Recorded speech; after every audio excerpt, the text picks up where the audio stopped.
말씀 요한복음 19장 다시 한번 17절부터 보겠습니다. 저희가 예수를 맡음에 예수께서 자기의 십자가를 지시고 해골이라 하는 곳에서 나오시니 저희가 거기서 해골이라 하는 곳에 나오시니 저희가 거기서 예수를 십자가에 못 박을세. 다른 두 사람도 그와 함께 좌우편에 못 박으니 예수는 가운데 있더라. 빌라도가 패를 써서 십자가 위에 붙이니 나사렛 예수 유대인의 왕이라 기록되었더라. 예수의 못 박히신 곳이 성에서 가까운 고로 많은 유대인이 이 패를 읽는데 히브리와 로마와 헬라말로 기록되었더라. 아멘. 지난 시간 우리는 요한복음 19장 17절에서 마지막 절까지를 살펴보았습니다. 그러면서 대충 우리가 보고 가면 놓칠 수 있는 것들이 참 많다라고 이야기하면서 성경을 여러분들이 볼 수 있는 그러한 시각을 다시 일깨우기 위해서 오늘 여러분들에게 19장 17절로부터 그 마지막 절까지에 대한 내용이 어떤 의미가 숨겨져 있는 건가, 그 역사를 알게 되어진다라고 보면 조금 더 자세한 해석이 되어질 수 있음을 같이 나누고자 오늘 다시 한번 19장 17절부터 보려고 하는 것입니다. 이제 예수님께서 빌라도 앞에 서셨다가 사실은 죄 없음에 대한 내용이 선포되어지는데도 불구하고 십자가를 향하여서 갈 수밖에 없었던 내용을 우리는 같이 살펴보았습니다. 결국은 십자가에 달려 죽게 되어지는데요. 그때에는 그 예수님이 가운데 서시고 그리고 그 양편에 두 죄수도 있게 되어집니다. 역사적으로 살펴본다라고 보면 십자가형은 일반 잡범들에게 지워주는 형벌이 아닙니다. 그러니까 상당히 중범죄들, 사형을 당할 만한 일이죠. 로마의 법정에 서서 사형을 당한다라고 이야기했었을 때에 아마도 그 두 사람들도 예상하건대 그러지 않을 수도 있지만 일반적인 범죄에 흉악범죄를 저지른 사람일 수도 있고 또 하나는 로마를 향하여서 반기를 든 반역자들일 확률도 있다는 것입니다. 두 양쪽에 달린 죄인들이 예수를 향하여서 둘 다 비방하죠. 둘 다 비방해요? 한 자만 비방해요? 한 자만 비방하잖아요. 둘 다 비방하잖아요. 아, 그렇군요. 마태복음 15장 32절에 보시면 일단 예수님께서 십자가에 나아가심은 스스로 나아간 것이다. 능동태를 썼다라고 하는 이야기는 지난번에 말씀을 드렸습니다. 그런데 18절에 저희가 거기서 예수를 십자가에 못 박았어요. 다른 두 사람도 그와 함께 좌우편에 있다라고 말하지요. 그런데 마태복음 15장 32절에 보면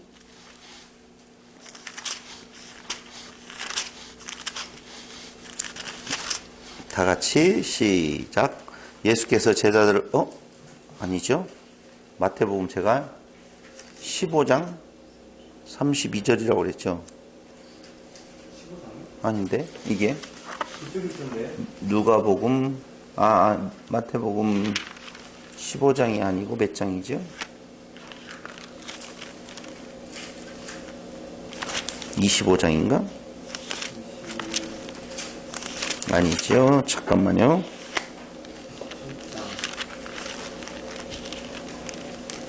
27장 44절. 네, 그렇죠. 42절부터 보면 저가 남은 구원하였을 때 자기는 구원할 수 없도다. 저가 이스라엘의 왕이로다. 지금 십자가에서 내려올지어다. 그러면 우리가 믿겠노라. 저가 하나님을 신뢰하니 하나님이 저를 기뻐하시면 이제 구원하실지라. 제 말이 나는 하나님의 아들이라 하였도다 하며 함께 십자가에 못 박힌 강도들도 이와 같이 욕하더라 라고 분명히 복수를 쓰고 있어요.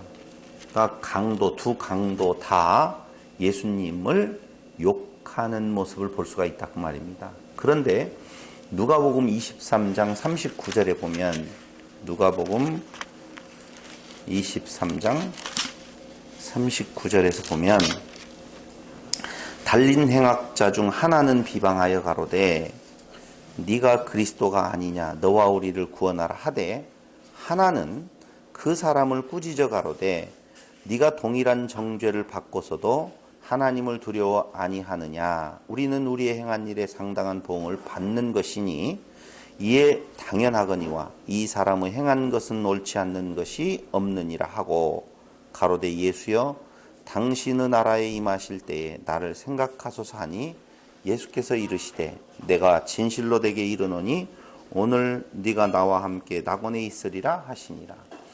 자, 여기 나와 있는 내용을 보면 요한복음에는 이 내용이 있어요, 없어요? 없어요. 그러니까 요한의 시각에서 이 사건에 대한 내용을 굳이 두 행악자의 어떤 태도를 말할 이유는 없어요. 그러나 우리가 다른 복음서를 통하여서 같이 살펴보건대 두 행악자 그 둘 다 마태복음에서는 둘 다 비난한 걸로 예수를 비난한 걸로 되어 있지만 누가복음에서는 한 행악자와 또 한 행악자가 나누어져 있는 모습을 볼 수가 있다는 겁니다. 그러니까 예수님이 가운데 서시고 두 행악자가 있어요. 그럼 예수님이 제일 중한 범죄자가 되어 있단 말입니다. 이런 것을 말하려고 하는지 안 하는지는 자세하게 설명이 안 나와 있기 때문에 우리가 이렇다라고 말할 수는 없지만 분명한 것은 예수님께서 지금 십자가에 달리신 것은 누구 때문에 달리시느냐 하면은 그의 택한 백성들의 죄 때문에 달리신 거거든요. 그러니까 두 행악자뿐만 아니라 그 예수 앞에 선 모든 자들이 다 누구라는 거예요? 범죄자들이라, 죄인들이라라고 하는 겁니다. 그러니까 하나는요, 예수 안에 있는 택한 자였었고, 하나는 예수밖에 버리운 자였었어요. 그 가운데에 예수가 서 있어요. 이해됐죠? 세상 모든 사람들은 다 죄인이다. 이렇게 보시면 돼요. 그런데 그 모든 죄인들 중에 한 자는 변화가 일어나요. 어떻게 변화가 일어나요? 분명히 둘 다 예수를 향하여서 비난을 했는데 한 사람은 그 비난하는 모습이 바뀌어지고 있다 그 말입니다. 갑작스러운 거예요. 십자가에 달렸어요. 그 달린 두 사람이 있어요. 그 시간이 엄청난 시간이 흘러가지 않았을 텐데도 그 잠깐 사이에 도대체 그 한 행악자는 어떤 심경의 변화가 있어서 예수를 향하여서 오히려 비난의 화살이 아니라 나를 불쌍히 여겨달라고 말할 수 있느냐 그 말입니다. 어떻게 이런 일이 가능할까요? 그냥 성령의 역사가 아니고서는 안 되는 거예요. 그 말씀을 드리고 싶은 거예요. 그러니까 성령의 역사는 자기의 모습을 어떻게 보고 자기의 모습을 볼 수 있도록 하고 버리운 자는요 오늘이 중요해요. 근데 택한 백성은 오늘이 아니라 내일의 의미를 두거든요. 그러니까 오늘 네가 나를 구원할 수 있느냐 없느냐, 오늘 내가 진짜 하나님의 아들 하나님이라고 하면 오늘 나를 구원하라, 오늘 나의 문제를 해결해 달라, 이것이 불택자들의 모습이라니까요. 택자들의 모습은 그게 아니에요. 자기의 모습을 보게 되어지고 오늘을 구하는 것이 아니라 오늘은 같이 죽음이에요. 예수도 죽고 우측 강도도 죽고 좌측 강도도 죽는단 말입니다. 그런데 그 우측 강도에 구하는 바는 지금 그 십자가에서 너도 내려오고 우리도 좀 내려가게 해달라라고 하는 그 외침에서 하나는 바뀌었단 말입니다. 어떻게 바뀌었어요? 지금 이 자리에서 내려온 것이 아니라 당신이 당신의 나라에 임하실 때 나를 기억하소서라고 바뀌어지고 있다는 거예요. 우리들은요, 이 땅 위에 있는 것을 구하고 있어요? 아니면 내일을 구하고 있는 존재들이에요? 거짓말하면 안 돼요. 분명한 것은 이 땅에 있는 소망을 구하는 것이 분명한데 그 강도가 갑작스럽게 바뀐다니까요. 갑작스럽게. 그러니까 꾸준히 뭔가 알아가는 상태에 따라서 자기의 그 바라봄의 상태가 점진적으로 나아져서 이제는 신앙생활을 한 지 30년이 지난 뒤에는 땅의 것을 구하지 아니하고 하늘의 것을 구하는 존재로 바뀌어질 수 있다? 없다는 거죠. 없어요. 그럼 뭐예요? 똑같네요? 맞아요. 똑같아요. 현상학적으로 나타나는 것은 똑같은데 그 우측 강도와 좌측 강도의 사건을 통하여서 끊임없이 성령의 역사로 말미암아서 하늘의 것, 위의 것을 바라볼 수 있는 존재로 하나님께서 만들어 가신다는 거예요. 그게 성화예요. 성화라고 하는 것을 우리가 생각할 때는 점진적으로의 육체적인 어떤 행동의 변화를 성화라고 이야기를 하는데 그게 아니라 그 말입니다. 그럼 성화가 뭐예요? 그 순간순간 아래의 것을 구하고 있는 내 모습에서 위의 것을 구하게 되어지는 나의 모습이 나타나는 것. 그래서 은혜는 계속되어져야 되고 그 은혜에 계속된 내용이 쌓이는 것을 죄 많은 곳에 은혜가 많다라고 하는 거고 그 은혜가 많은 그 존재로 알아가지는 것이 성화된 존재다. 이렇게 말할 수 있다는 것이죠. 자세한 내용을 이야기하려고 하는 것은 아니에요. 그때 그 요한은 요한복음에서 그렇게 자세한 내용을 말하려고 하지는 않았어요. 근데 성경 한 구절만 찾아보고 여기를 좀 넘어갔으면 좋겠는데요. 시편 22편 6절을 한번 보시겠습니다.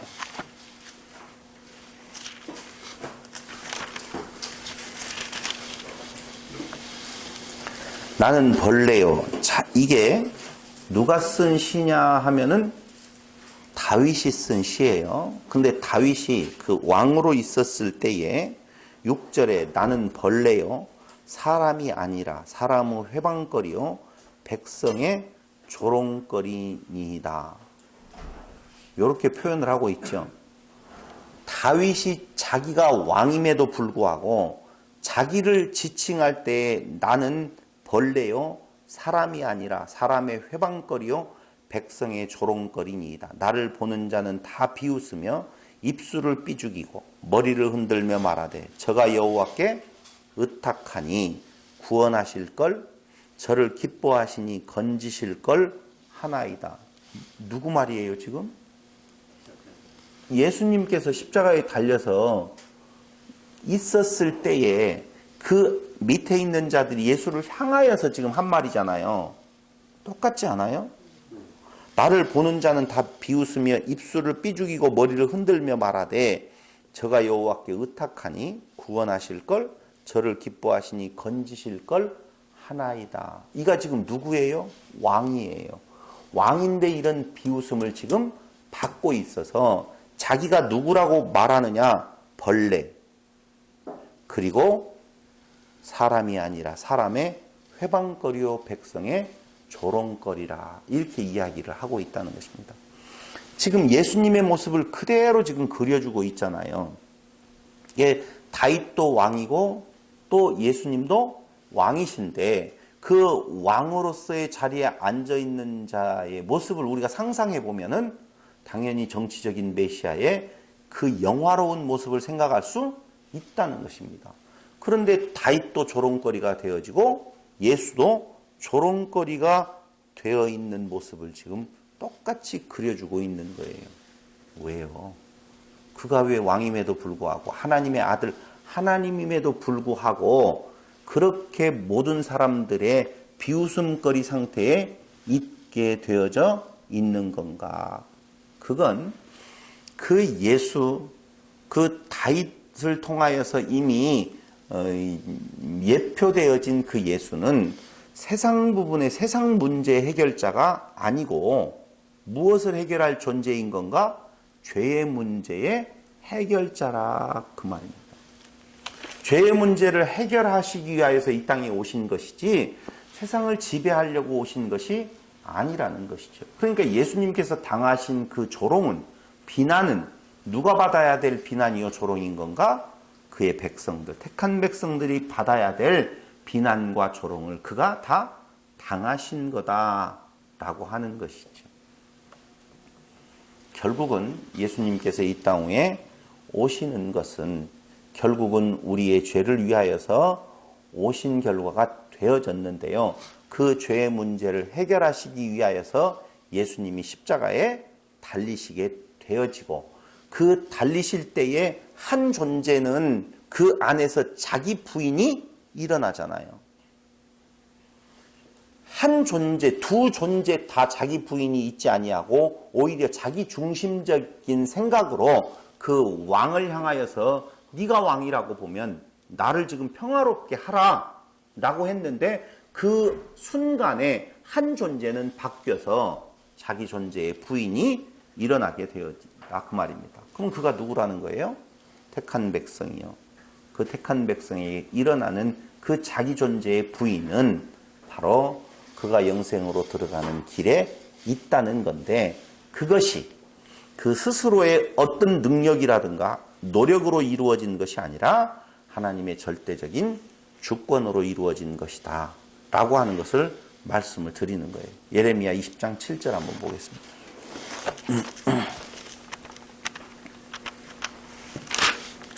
예레미야 20장 7절. 여호와께서 주께서 나를 권유하심으로 내가 그 권유를 받아 싸우며 주께서 나보다 강하사 이기셨으므로 내가 조롱거리가 되니 사람마다 종일토록 나를 조롱하나이다. 참 희한한 문장이죠. 뭐가 희한해요? 별로 희한한 거 못 느끼셨어요? 한 문장 안에 맞지 않는 논리가 전개되어 있어요. 뭐라고 되어 있냐 하면은요, 그렇죠. 주께서 나보다 강하사 이기셨으므로 내가 조롱거리가 되니 사람마다 종일토록 나를 조롱하나이다. 주께서 이기셨다는 거예요. 근데 나는 뭐가 되어져요? 조롱거리가 되어져요. 희한하죠? 다윗은요, 이 땅 위에서 왕으로서의 영광을 누리고 간 걸로 우리가 생각할지는 모르겠지만, 이스라엘은 다른 어떤 민족들보다 하나님의 택함을 받아서 영화를 누리는 민족이 되어질 걸로 생각을 하지만 그게 아니에요. 누누이 말씀드리지만 그렇게 살 수 없다, 이렇게 사는 모습이 망한 모습이다라고 하는 샘플이 뭐예요? 이스라엘이라니까요. 그러니까 주의 이기심은 그 택한 백성으로 하여금 무엇이 되어지느냐? 조롱거리가 되어진다는 것을 우리는 아셔야 돼요. 근데 세상은 그걸 싫어해요. 세상은 어떻게 이야기하느냐? 네가 진짜 이긴 자라고 보면 이 땅 위에서의 조롱거리가 아니라 오히려 힘 있는 자로서 세상의 권력을, 권세를 다 무너뜨리고, 그리고 우뚝 서서 왕으로서의 권위를 세워야 될 거 아니냐라고 하는 것이거든요. 근데 그가 이기셨는데도 불구하고 조롱거리가 되어지면 우리가 받아야 될 조롱을 그분이 다 받으셔서 그분은 그의 약속하신 바대로 이루심으로 말미암아 영광이 선포되어지고, 이 땅 위에서의 그의 택한 백성들의 모습, 그의 대표되어지는 예수님부터 시작해서 그의 제자된 자들과 그의 지체된 모든 자들은 다 이 땅 살아가면서 무슨 거리가 되어 살아간다고요? 조롱거리가 되어져 살아간다 그 말입니다. 이게 완전히 다르죠. 지금 어디 기독교에서 조롱거리로 살아가는 것이 기독교인이라고 말하는 자가 어디가 있어요? 오히려 예수 믿으면 예수의 그 믿는 믿음으로 말미암아 잘 먹고 잘 살고 인정받고 조롱거리가 되는 것이 아니라 존경거리가 되어진다고 말하잖아요. 그런 의미로서 지금 요한복음 19장에서 강도들 사이에 중심에 있고 양쪽에 지금 좌우편에 죄인들이 있다. 모두 다 죄다. 소망은 어디밖에 없어요? 성령의 역사로 말미암은 자기 부인의 역사. 그것밖에는 없어요. 그러면서 이제 간 것이 뭐냐면은 23절. 빌라도는 예수가 정치적인 부분이 아닌 그의 말이 옳다라고 하는 쪽에서 왕이라고 했지만 모여 있었던 유대인들은 자칭 유대인의 왕이라고 쓰라고 했지만 그걸 바꾸지 아니함으로 말미암아 어떤 선포적인 성격은 있어요. 그러다가 23절에 보니 군병들이 예수를 십자가에 못 박고 그의 옷을 어떻게 했어요?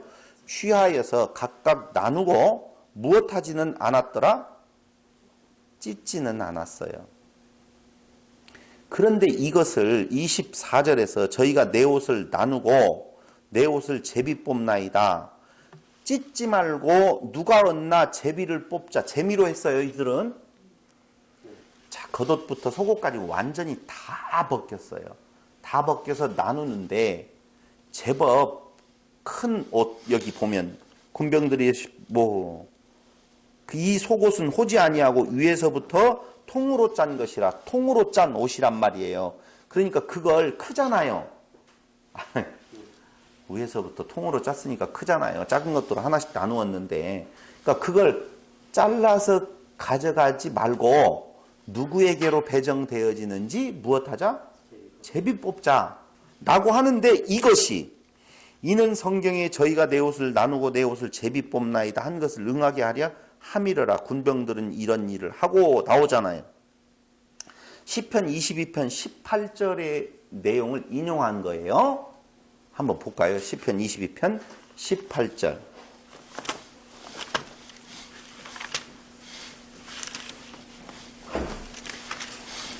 찾으셨죠? 읽어보겠습니다. 시작. 내 겉옷을 나누며 속옷을 제비 뽑나이다. 이렇게 나와요. 자, 문제는 여기에 있어요. 쉽게 넘어가면 안 됩니다. 구약의 성경 예언된 말씀을 이루기 위하여서 예수님께서 그 십자가에 죽으실 때 옷을 다 나누면서 통으로 짠 속옷은 찢지 아니하고 제비를 뽑은 것은 구약 시편의 예언을 성취하는 것이다 라고 분명히 이야기를 하고 있죠. 그랬더니 아니나 다를까 시편 22편은 18절에 그 말이 나와요, 안 나와요? 나온단 말입니다. 그러니까 먼저는 모든 옷을 다 벗긴다라고 하는 것은 의미가 그 수치요, 그 치욕을 말하는 거예요. 아담과 하와를 잘 생각을 해보시면 에덴 동산에서 선악을 하는 열매를 먹고 난 뒤에 그들은 그의 벗었으므로 무엇했다고 했어요? 부끄러워했다고 그랬죠? 그게 수치요, 치욕이란 말입니다. 자기의 모습을 보게 되어졌었을 때의 수치와 치욕이에요. 근데 그 모습을 지금 누가 당하고 있느냐 하면은 예수님께서 당하고 있어요. 문제는 어디가 있느냐? 단순히 시편의 예언이 성취되었다. 그러므로 예수는 메시아다. 이렇게 말할 수 있잖아요. 그지요? 근데 그게 도대체 무슨 의미가 여기에 이 상황에 대해서 보면 상당히 중요한 지금 대목인데 이 대목에서 시편의 예언이 이루어졌다. 그러므로 예수는 메시아다. 요걸 말하려고 하는 것 같지는 않다는 것이죠. 단순한 예언의 그 성취가 이루어졌다라고 말하는 것이 아니라는 거예요. 그럼 뭐예요? 예수님께서 십자가에 죽으심은 그 수치를 당하심은 수치를 당해야 될 우리를 대신해서 어떻게 해요? 그가 대신 그 수치를 당하신 것이다 그 말입니다. 자, 옷이라고 하는 것은 겉옷이라고 하는 것은 우리가 우리 스스로 의롭다 하는 것을 위하여서 입었던 거칠애들이에요. 크게 말하면 율법이라고 말할 수가 있겠지요. 그런 것들로 자기들을 다 치장한단 말입니다. 다 치장해요. 근데 그것을 다 벗어버렸어요. 수치가 드러나게 되어져 있다는 겁니다. 율법을 의지하여서 입었던 옷들 그 속에는 회칠한 무덤과 같이 그 안에 모든 죄로 다 차여져 있다라고 하는 거예요. 근데 그 죄를 없이 하는데 중요한 직분 하나가 있었는데 그 직분이 바로 뭐예요? 제사장이요. 그 제사장 중에 대표적인 인물이 대제사장이라고 말할 수가 있다는 것이죠. 그런데 그 대제사장의 가져야 될 그 옷 매무새, 이렇게 말하면 여러분 이해가 쉽겠죠? 그게 레위기서에서 이미 대제사장은 어떠어떠해야 된다라고 하는 것이 정해져 있어요. 레위기서 21장 10절.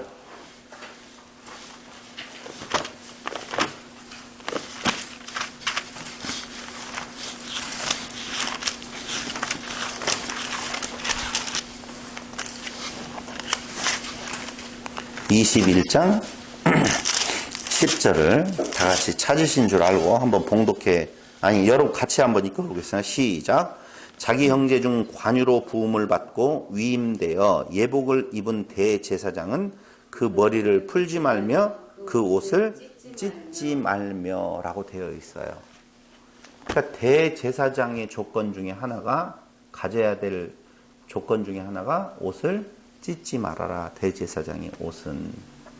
그러므로 오늘 시편에서 찢지 않는다 라고 하는 말이 어디에서 이루어져요? 요한복음에서 이루어지지요.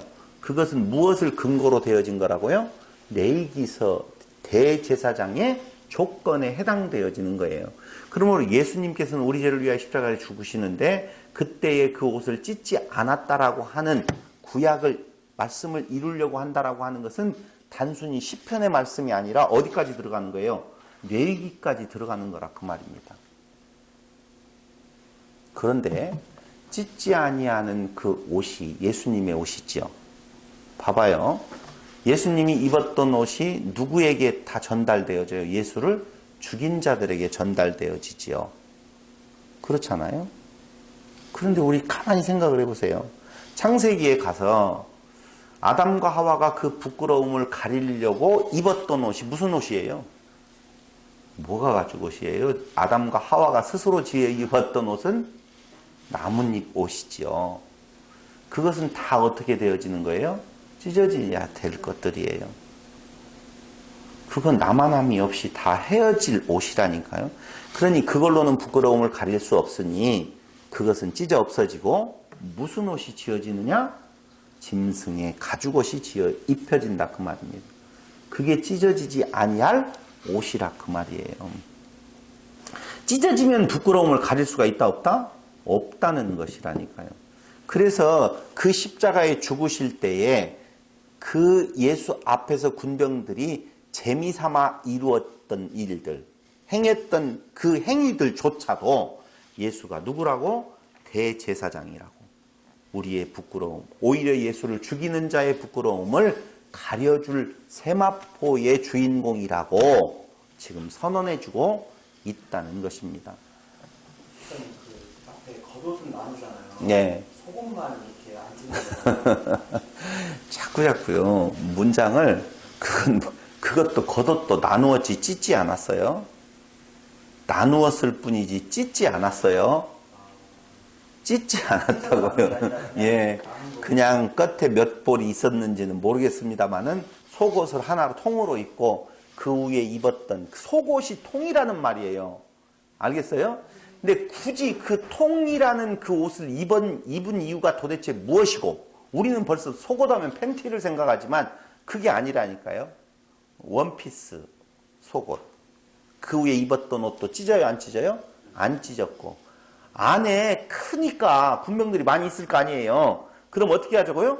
나누었을 거 아니냐 이거죠. 근데 나누지 아니하고 야 이거 누가 갖는 건가 한번 제비를 뽑아보자 라고 하는 건 어디로 이어진다고요? 시편으로 이어지고, 그 시편은 어디로요? 레위기서로 이어지고, 그 레위기서는 어디로 이어지고요? 아담과 하와로 이어지는 그러한 흐름이 있다는 거예요. 왜 찢지 아니하고 입혀지는 건가, 입혀져야 되는 건가? 다른 말씀이 아니라 뭐예요? 죄의 완전한 가리움을 위한 것이다 라고 하는 거예요. 됐어요? 네, 충분히 이해됐으리라고. 그러고 일어난 사건이 바로 무슨 말이냐면은 그 예수님 곁에 누가 모여 있다고 말해요? 마리아들의 모임이 있지요. 예수님의 엄마도 마리아, 이모도 마리아, 그 또 다른 마리아가 그 주위에 모여 있다 그 말입니다. 그건 역시 마찬가지로 지난 시간 이야기한 것처럼 마리아라고 하는 말은 마리암, 미리암, 메리, 마라 이 그 근원을 찾아가 보면 다 똑같은 말이에요. 결국은 한마디로 말하면 마리아는 어디에서 나왔다? 마라에서 나왔다라고 하는 겁니다. 마라는 쓰다, 물이 쓰다, 비통하다, 반역하다라는 뜻을 가지고 있거든요. 출애굽을 했던 그들이 하나님을 떠나 반역한 상태에 있었을 때에 그들이 발견한 물이 무슨 물이 되어져요? 쓴 물이 되어지더라 그 말입니다. 근데 그 쓴 물에 뭐 하나를 던졌더니 막대기 하나를 던졌더니 그 쓴 물이 단물이 되었다라고 지난 시간 말씀을 드렸잖아요. 근데 그 쓴 물과 그 단물이라고 하는 쓴 인생과 그 단 인생, 기쁨이라고 하는 것이 어디에 나와 있었어요? 룻기에 나와 있었잖아요. 룻기에 나오미 시어머니 나오미하고 룻하고 그렇게 밖으로 돌다가 다시 예루살렘으로 돌아왔었을 때 예루살렘 거민들이 뭐라고 말해요? 베들레헴 사람들이 뭐라고 말해요? 베들레헴 거민들이 나오미가 왔다라고 하니까 나를 나오미라고 하지 말고 뭐라고 하라? 마라라 하라. 내 인생이 썼다 그 말입니다. 어디를 떠난 인생이? 베들레헴 떡집 성전을 떠난 하나님을 떠나 돌아왔던 인생들의 모습이 무슨 물인데? 쓴 물인데 그 쓴 물이 다시 어디로 돌아올 때에 베들레헴으로 베들레헴 떡집 메시아 생각나잖아요. 돌아오게 되어질 때 뭘로 변하게 되어져요? 기쁨으로 변한다. 나오미로 변한다라고 하는 말이잖아요. 그러니까 쓴물과 같은 인생들이 모여있는 군상들이에요. 거기는 누구도 있었어요, 사실은. 예수님의 제자도 있었잖아요. 있었는데도 불구하고 그 주위에 있었던 사람들을 어떻게 25절에서 다 마리아로만 이야기를 하는 이유가 있다 그 말입니다. 이유가 있다 그 말이에요. 그게 바로 무슨 말이냐 하면은요. 말씀드린 것처럼 예수님 주위의 모든 자들은 다 어떤 상태에 있어요? 하나님을 반역하여 쓰디쓴 상태의 인간에게 십자가가 떨어질 때에 그래서 예수님이 기둥에 달려 죽으신 거예요. 그 십자가라고 하는 개념으로 생각하시면 안 돼요. 십자가를 믿으면 그게 뭐예요? 우상이에요? 십자가라고 하는 자체가 우상이라니까요. 그 의미를 알고 그 의미가 담기게 되어지면 복음이 되어지지만 십자가 그 나무 자체의 의미를 두면은 그게 우상이라고요. 그러니까 예수님께서 지금 십자가에 달려 죽으시는 앞에 쓴물과 같은 쓰디쓴 인간들, 군상들이 있고 그곳에 예수님께서 십자가를 달리신 이유가 분명하게 선포되어지고 있다는 것입니다. 결국 지난 시간 말씀드린 대로 그 십자가가 그 예수가 그 십자가에 달리신 예수가 그들 가운데 던져질 때에 그들은 나오미, 즉 기쁨이 되어진다 라고 하는 거예요. 그때 사건 하나가 일어나는데 뭐라고 나오느냐 26절 예수께서 그 모친과 사랑하시는 제자가 곁에 섰는 것을 보시고 그 모친께 말씀하시되 여자여 보소서 아들이니이다 하시고 또 그 제자에게 이르시되 보라 내 어머니라 하신데 그때부터 그 제자가 자기 집에 모시니라. 그 제자가 누구라고 그랬죠? 요한이겠죠? 자 보세요. 문제는 어디에 있냐면요. 예수님의 형제가 있어요 없어요? 있죠. 예수님 애동아들 아니잖아요. 근데 우리는 잠깐 착각이 일어났어요. 아 예수님이 마리아의 독생자 아니 그 독생자 뭐라고 하죠? 독자라서 예수님이 죽게 되니까 이제 돌볼 사람이 없으니 제자들 중 한 사람을 택하여서 네가 내 어머니를 돌봐라. 어머니 아들입니다. 이렇게 보아지지 않았어요? 안 그랬어요? 속지 않았군요. 보통 사람들은 그냥 이제까지 성경을 그렇게 자세히 못 보잖아요. 그러니까 앞에 예수의 형제 있잖아요. 있는데도 불구하고 깜빡 잃어버려요. 그리고 예수께서 죽으시면서 아들입니다. 당신의 아들입니다. 넌 내 어머니를 잘 돌봐라. 이렇게 이야기를 하니까 이제 독자가 죽었으니까 그렇게 해놓은갑다. 이렇게 생각이 금방 들어간다니까. 그런 말 아니에요. 여기에. 그럼 뭔 말이에요? 그래서 그냥 보면 지난 시간에 그랬던 거예요. 그냥 읽어가면 가지만 자세히 보면 오늘 또 자세히 보니까 그게 아니라는, 어찌 예수님의 죽으시는 그 귀한 장면에 그냥 일상적으로 쓱 지나가는 이야기를 써놨겠어요. 의미가 담겨져 있는 내용이 있지요. 그 형제에게 거하지 않냐고. 오히려 동생들아 이제 내가 가니까, 큰아들로서 가니까 너희들이 잘 어머니를 돌봐야 된다 그래야 될 거 아니에요. 그 마리아는 그 동생들과 같이 살아야 돼요? 아니면 다른 제자들과 같이 살아야 돼요? 동생들하고 살아야 되는 거 맞잖아요. 근데 여기에 보니까 내 어머니라 하시는데 그때부터 그 제자가 자기 집에 모신다라고 되어 있어요. 그러면은 나머지 동생들은 뭐예요? 불효자. 그렇게 되잖아요. 왜 이런 일이 이렇게 요한에 의해서 쓰여지게 되어지는 건가? 달리 말하면 이런 거예요. 예수님이 십자가에 죽으심으로 말미암아 육체의 가족이 깨어지는 거예요. 그리고 새로운 가족의 탄생이 일어난다니까요. 그러니까 육적 가족의 해체가 일어나게 되어지고 이제는 십자가로 말미암아 탄생된 새로운 영적 가족, 그걸 뭐라고 말하죠? 성경은 교회. 그렇게 이야기를 하고 있다 그 말입니다. 마가복음 10장 29절.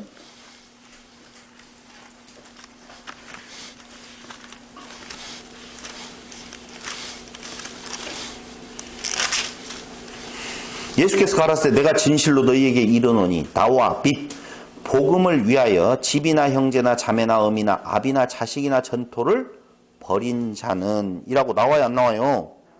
나와요. 금세에 있어 집과 형제와 자매와 모친과 자식과 전토를 100배나 받되 핍박을 겸하여 받고 내세의 영생을 받지 못할 자가 없느니라. 희한한 말이지요. 희한한 말이었어요. 이게 그 말이에요. 한마디로 말을 하면 이제는 뭐예요? 육체적인 가족이 깨졌어요. 그럼 깨지기 때문에 내가 진실로 너희에게 나와 및 복음을 위하여 집이나 형제나 자매나 어미나 아비나 자식이나 전토를 버렸다. 그 말은 너희들은 이제 육체적인 가족관계에서 벗어나 새로운 가족관계로 들어왔다. 그 말이죠. 들어온 자들이에요. 그게 어디로부터 이루어진 거라고요? 예수님의 십자가의 죽으심으로부터 육체적인 관계의 가족이 깨어지고 새로운 영적 가족의 탄생이 일어나게 되어지는데, 그렇게 버린 자들은, 그러니까 실질적으로 지금 가족을 버리고 저기 어떤 단체에 들어가서 복음을 위하여서 수고하고 애쓰는 것을 말하는 것이 아니잖아요. 그럴 때에 그들은 금세 이 땅 위에서 어떻게 받는다? 집, 형제, 자매, 모친, 자식, 전토를 몇 배 받는데요? 100배를 받는데요. 근데 여기에서 하나 빠진 것이 있어요. 앞에 29절에서는 버리고에서 나와 있었던 어떤 단어가, 어떤 존재가 받는다라고 하는 30절에서는 빠져 있다니까. 그게 뭐예요?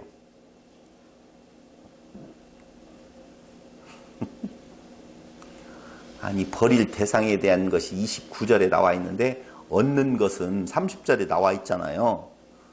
29절에 버리는 대상에서 얻어져야 될 것도 다 나와야 되는데 한 존재가 빠진다니까. 아비가 빠져요. 아비가.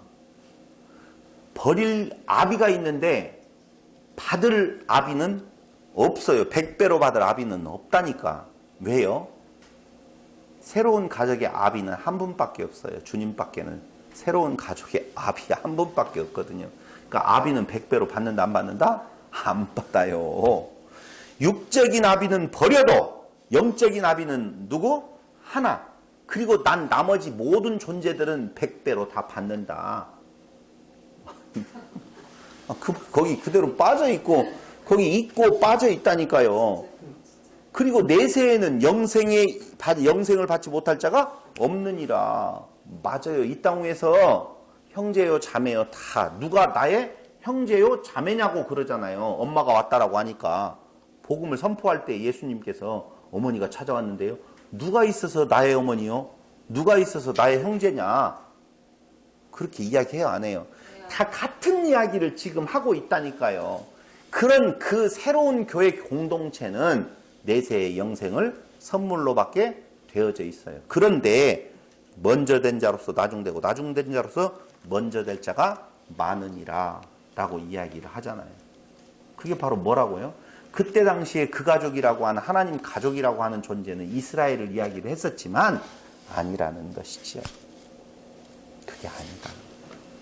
자기의 의로 갈 자가 있다 없다? 없다는 거예요. 그러니까 율법을 통하여 자기의 의를 세워서 그 패밀리 안에 들려고 하는 모든 시도들은 다 꽝이고 나중될 자, 아무런 공로 없이 오직 은혜로 말미암아 들어올 자들이 그 가족 안에 포함된다. 지금 그 말이거든요. 나중된 먼저 된 자, 나중된다는 말.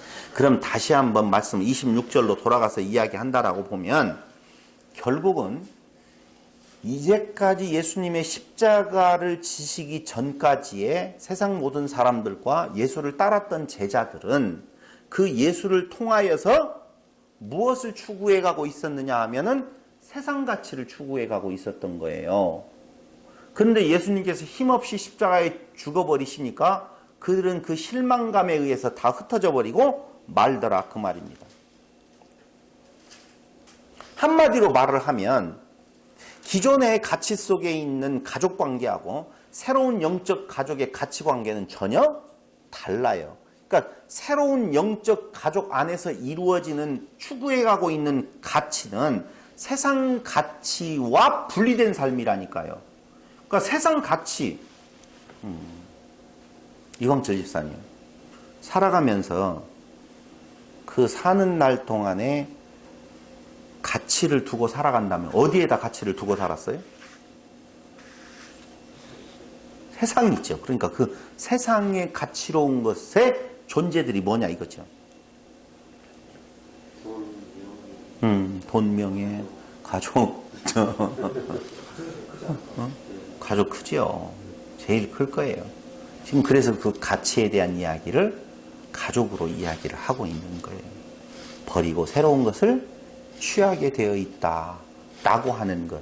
그때에 새로운 가족의 탄생을 알리는 것이 이제는 이 육적 가족에 매여 있지 아니하고 영적 가족 속에 들어와 있는 한 존재를 향하여서 그가 당신의 아들입니다. 아들을 버렸더니 버려지니까 많은 아들이 생겼잖아요. 예수님 마리아가 그 자리에 그대로 있으면 몇 명 아들이에요?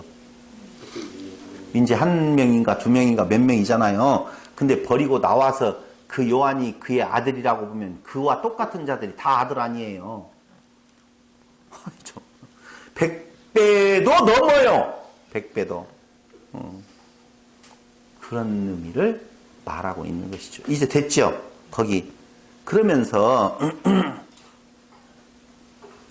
마태복음 10장 34절로 39절을 한 번만 더 보신다라고 보면 마태복음 10장 아까 그 제가 말씀드렸던 내용이에요.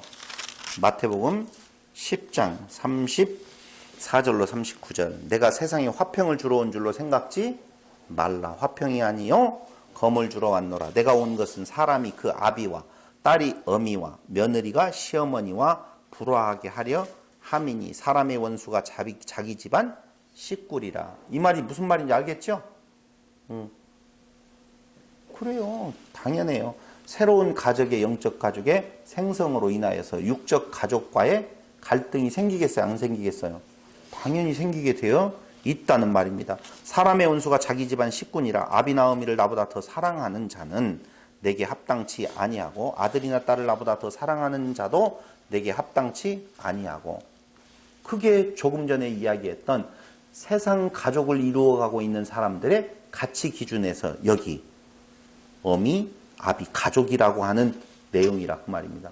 그런데 그것뿐만 아니에요. 사실은 그건 그 가치의 중심에 가족이라는 것을 두었지만 그 밑에 하위 주제로 보면은 돈을 잃어버리면 적게, 명예를 잃어버리면 많이, 건강을 잃어버리면 다, 그러니까 그 세 가지 가치, 거기에 가족이라는 가치, 이 네 가지 속에 안 들어가는 것이 거의 없다는 거예요.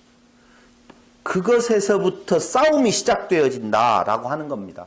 그것들을 더 사랑하는 자가 내게 합당치 아니하다라고 이야기하면서 또 자기 십자가를 지고 나를 쫓지 않는 자도 내게 합당치 아니하니라. 자기 목숨을 얻는 자는 잃을 것이요 나를 위하여 자기 목숨을 잃는 자는 얻으리라. 그런데 이렇게 되어지면은요 부담이 팍 와요. 이렇게 살 수 있어요, 없어요? 없어요. 절대 살 수가 없어요. 약간 덜 떨어진 사람은 이런 말씀을 읽고 그래 이렇게 살아야지 라고 두 주먹을 불끈 쥐지만 있을 수 없는 이야기예요.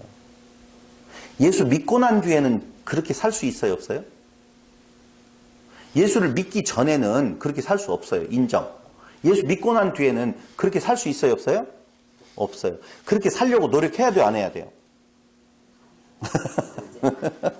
한번 걸어봤는데 안소가 넘어왔어요. 그렇게 살 수 없고요. 살 수 있으려고 노력할 수도 없어요. 만약에 그렇게 살 수 있다면 문제는 뭐가 생겨요? 그래, 예수가 필요 없게 되어진다고 누누이 지금 말씀을 드리잖아요. 살 수 없게 되어 있다면 그때로부터는 예수가 필요 없어요. 그러니까 성화라고 하는 것이 점진적으로 되어져서 어떤 때에 나의 모습이 성화 상태가 이루어졌다라고 하면 그때로부터는 예수가 필요 없어요. 그 은혜가 아니에요. 그럴 수 없어요. 그렇게 살 수 없는 존재를 우리에게 깨닫게 하시는 말씀이라니까. 그러니 누가 필요해요? 예수가 필요해요. 예수의 십자가가 필요해요. 언제 필요해요? 죽는 날까지 필요해요. 육체가 이 땅 위에서 그 몸을 벗어버릴 때까지 필요해요. 그래서 날마다 죽노라 은혜가 넘친다. 바울의 고백이 그렇다 그 말입니다. 여기 내용을 보면 그러면서 28절로 넘어갑니다. 요한복음 19장 28절. 자, 조금 다르게 볼 수 있죠. 지난주에 그냥 넘어갔던 내용하고는 많이 다를 거예요. 28절에 보면 이후에 예수께서 모든 일이 이미 이룬 줄 아시고 성경으로 응하게 하려 하사 가라사대 내가 목마르다 이렇게 말씀을 하셔요. 자, 합당해요? 합당치 않은 말이에요? 아무리 생각을 해봐도 이상해요. 왜냐하면 첫째, 보편적인 이때에 할 수 있는 말은 내가 고통스럽다. 너무 통증이 심하다. 이런 말이야 되잖아요. 목마르다. 뭐 그럴 수 있잖아요. 피를 흘리다 보니까 목이 탔는갑다. 이렇게 생각을 하는데요. 안 맞는 이야기가 있어요. 예수님께서 누누이 그 앞에 십자가에 달려 죽기 전에 뭐라고 있어요? 뭐라고 하셨어요?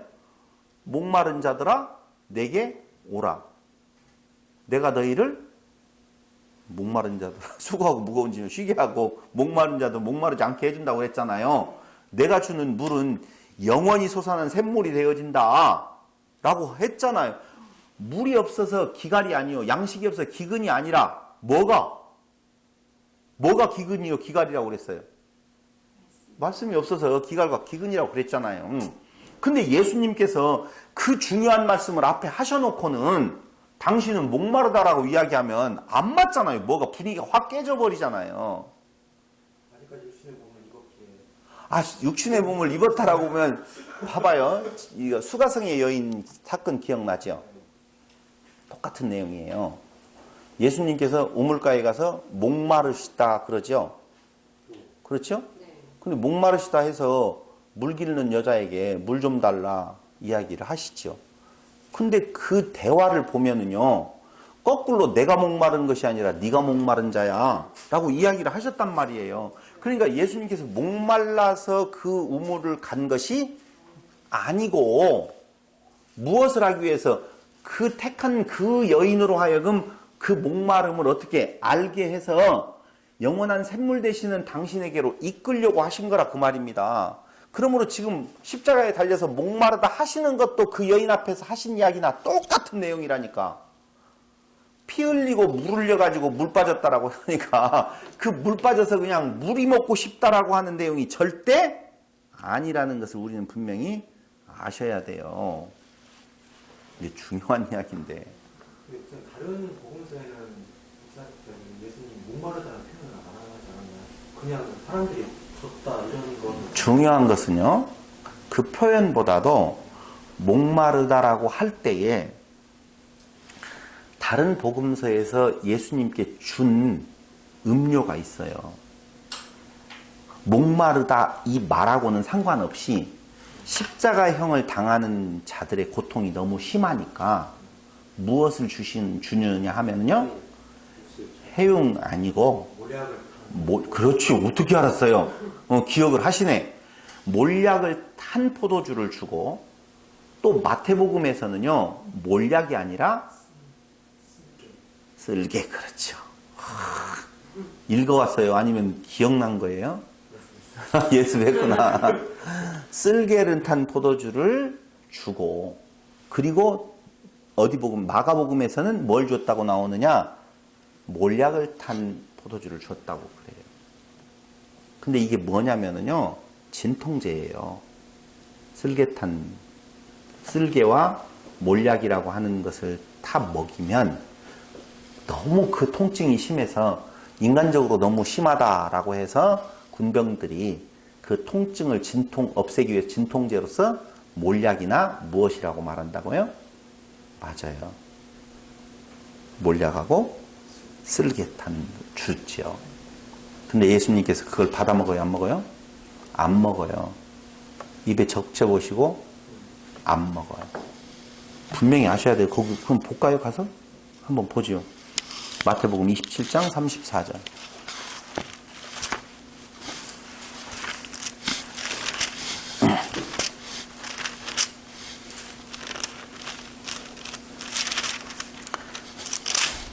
(32절부터) 골고다 즉 헤고르곳이라는 곳에 이르러 쓸개탄 포도주를 예수께 주어 마시게 하였더니 예수께서 맛보시고 마시고자 아니하시더라.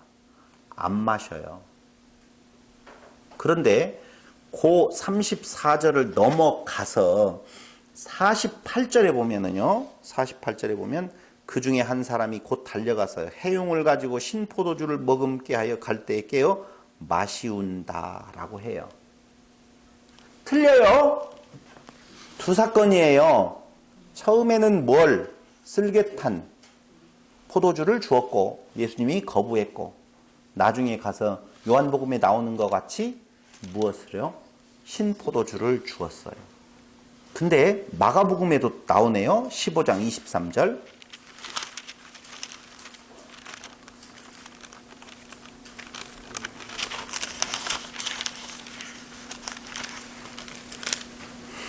몰약을 탄 포도주를 주었으나 예수께서 받지 아니하시니라 나오죠. 36절로 가봐요. 한 사람이 달려가서 해웅의 신포도주를 머금게 하여 갈대에 깨어 마시우고 가로되 가만두어라, 엘리야가 와서 저를 내려주나 보자 하더라. 두 사건이죠. 맞아요. 몰약 탄 포도주 안 마시고 신포도주만 마시게 되어져요. 이게 뭔 말일까요? 시편 69편, 아니요, 출애굽기 12장 13절부터 한번 보겠습니다. 출애굽기 12장 13절.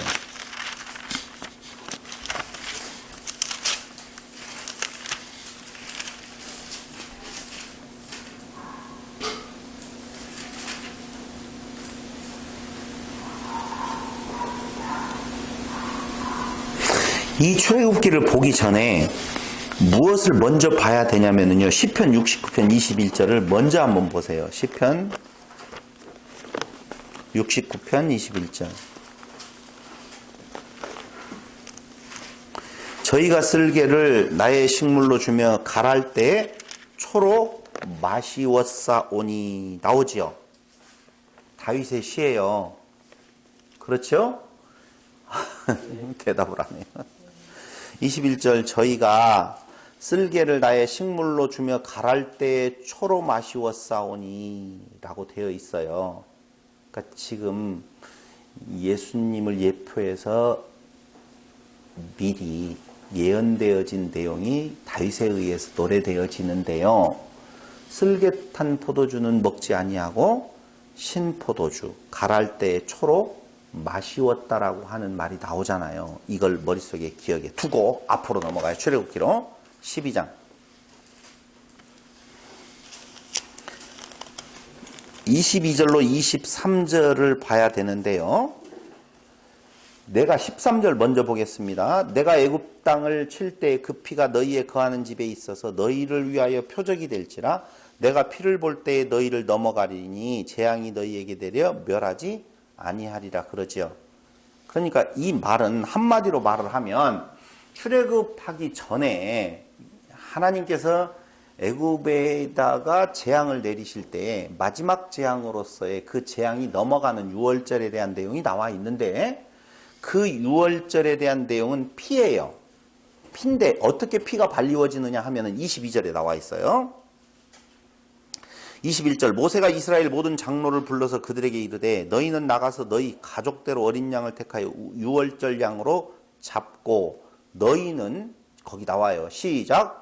우슬초 묶음을 취하여 그릇에 담은 피에 적시어서 그 피를 문 임방과 좌우 설주에 뿌리고 아침까지 한 사람도 자기 문 밖에 나가지 말라. 23절 여호와께서 애굽 사람을 치러 두루 다니실 때 문 임방과 좌우 설주의 피를 보시면 그 문을 넘으시고 멸하는 자로 너희 집에 들어가서 너희를 치지 못하게 하실 것임이니라.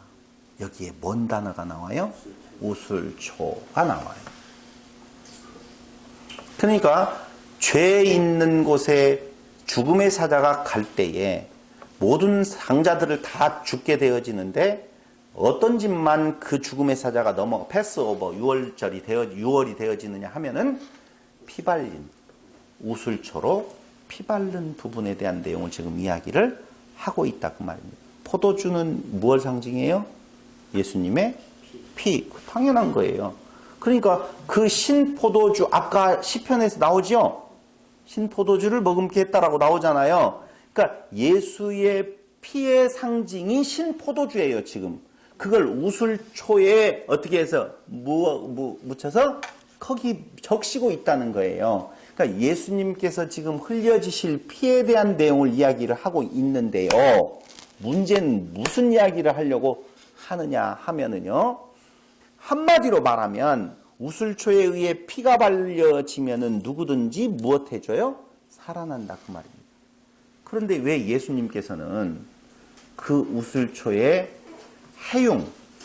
해융에다가 신포도주를, 해융은요 쉽게 말하면 오늘날로 말하면 스펀지라고 보시면 돼요. 해면.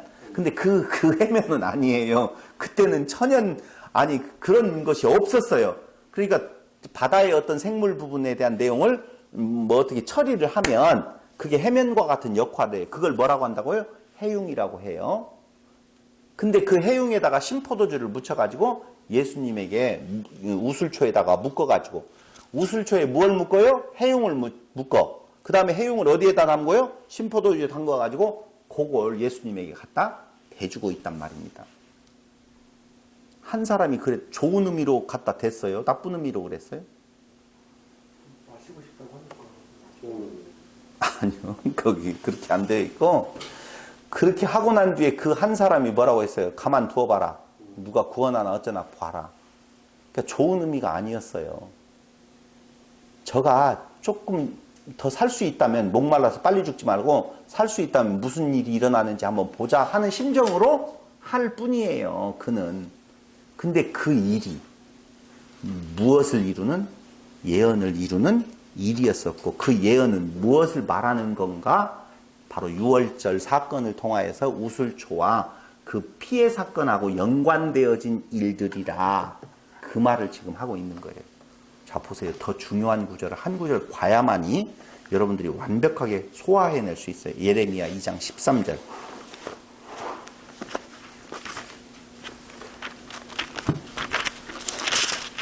예레미야 2장 13절.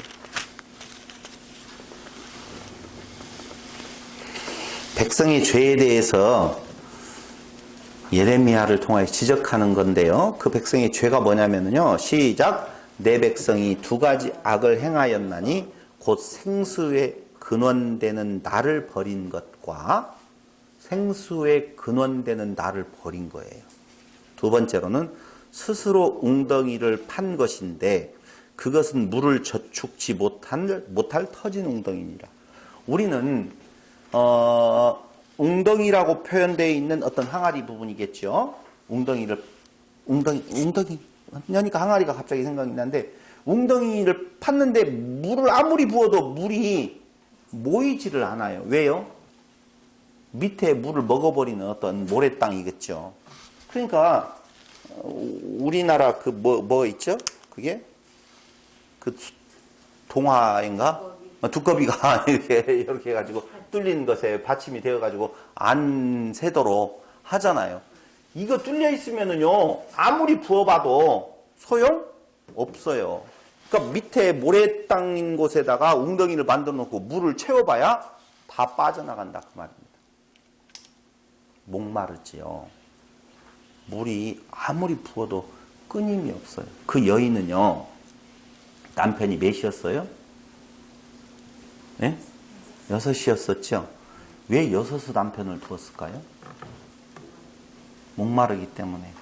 뭔가 갈증을 해소하려고.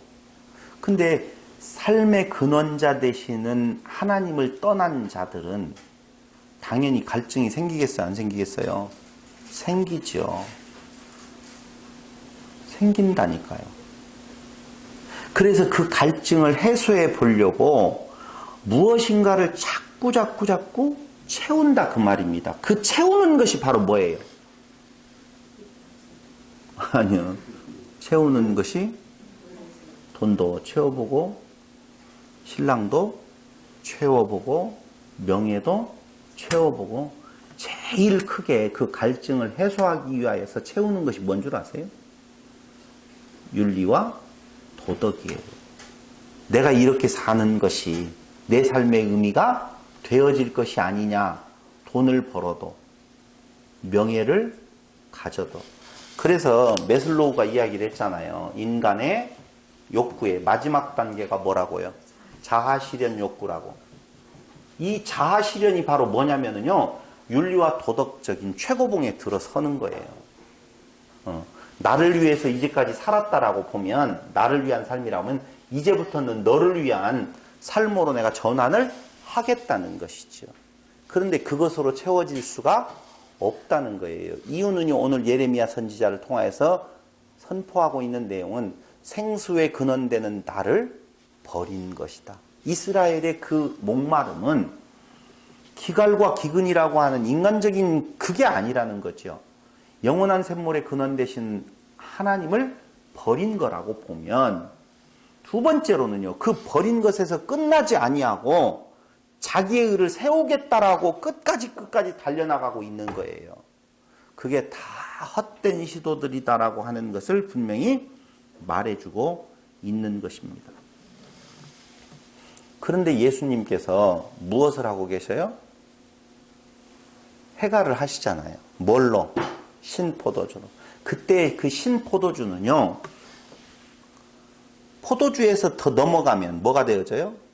쉬어버리잖아요. 쉬어져 버려요.